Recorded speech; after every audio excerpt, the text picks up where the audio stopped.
There's a female loneliness problem too. Nobody talks about it, but the signs are there. Most of the women I know have a drawer full of vibrators and antidepressants. That is the lady who has a war cabinet back at home. She sees like the gun safes at the store, like actually that would be good for all the dildos I used to destroy my pussy every night.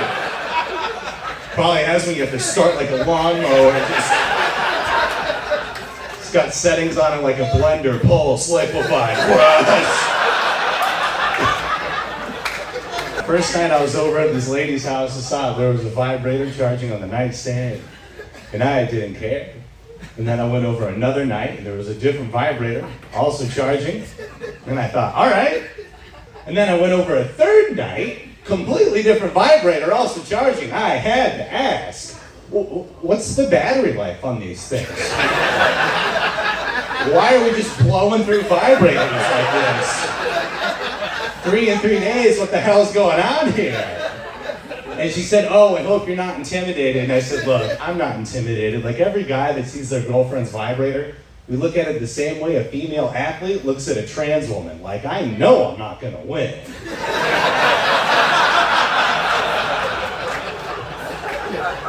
You expect me to compete with what science has created? I don't stand a chance. Like, think of how much science it took to get that vibrator onto that nightstand. The top engineers in this country had to get on their computers and create the most mathematically precise device possible, right?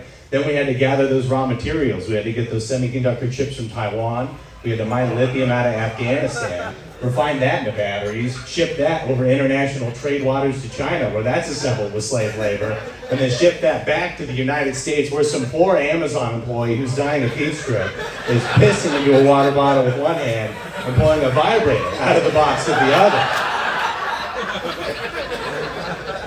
The carbon footprint of what it takes to make women come.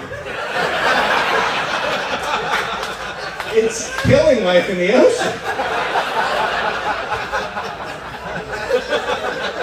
The infrastructure alone, it's crazy to think that historically speaking, women didn't start having orgasms until the Industrial Revolution.